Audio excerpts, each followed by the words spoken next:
who are Sidney Blumenthal and Cheryl Mills? You probably heard their names bandied about in the news this week and in this previous topic. For those youngsters in the audience who don't know their history, sup millennials, let's review. Bring out the dossier and the projector, and let's do it real quick right now.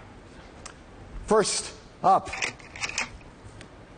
that's Sidney Blumenthal, a.k.a. Grassy Knoll, named that by Rahm Emanuel in the 1990s for his love of conspiracy theories. His occupation, a little complicated, a journalist, a speechwriter, a writer, an ex-journalist, and also a trafficker in the dark arts of politics of all kinds. Let's get the next slide.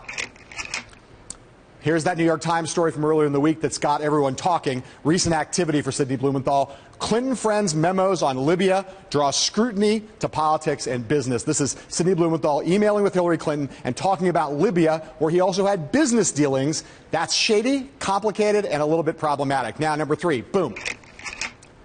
There it is. This is the 1990s. That's Bill Clinton right over there. You know him. That's Sidney Blumenthal. Right around the time that Bill Clinton was in the middle of the impeachment imbroglio with Monica Lewinsky, this man, Sidney Blumenthal, working hard behind the scenes to impugn her reputation and earning himself a pretty dark reputation in the process. Now let's get Cheryl Mills up.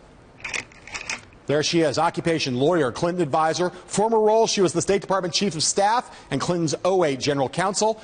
Loyal to Hillary to a fault, whip smart, and speaks honestly, one of the few people in Hillary Clinton's world who talks to her and will talk hard truths. Number 2. There we go. Her recent activity, Hillary Clinton's State Department staff kept a tight rein on records. That's the story we were just talking about. And number 3,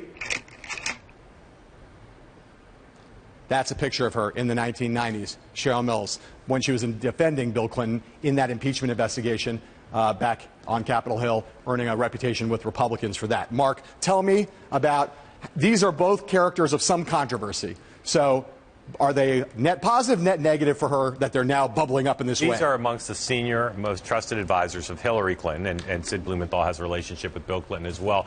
Both of them, like many Clinton people, have been through controversies before. Yes. And they both dealt with the legal aspects of being associated with the Clintons. They're both now in the crosshairs of this committee, the Benghazi committee. I think they both will be called to testify, and it's going to be interesting to see how, when this public spotlight comes on them, how they handle it. They're both extraordinarily smart and extraordinarily combative. Well, yes, and that is the main thing I would say. These are tough people who fashion themselves as tough people and have been through a lot of things. But even within the Clinton world, one of the things that's amazing about the two of them is that they're both controversial. Even people who like the Clintons sometimes worry about the influence of both of them, for different reason, worry about the influence of both of them on Bill and Hillary Clinton, and they've always been controversial for that reason. Here's the danger for them and for Secretary Clinton.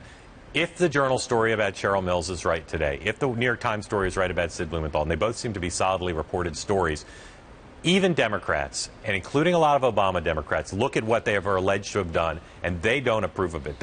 Even in these partisan times where it's normally to the mattresses for your own side, a lot of Democrats look at the actions alleged in those stories and say, you know what, they shouldn't have done that. Well, and these are the kinds of people and the kinds of things that the Obama people always, rightly or wrongly, held themselves as being kind of morally superior to. And there's those old wounds that have always been there.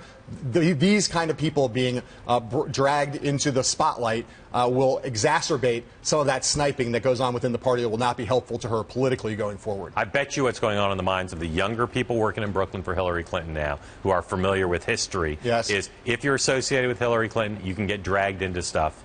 Potential danger for her as that campaign tries to get off the ground.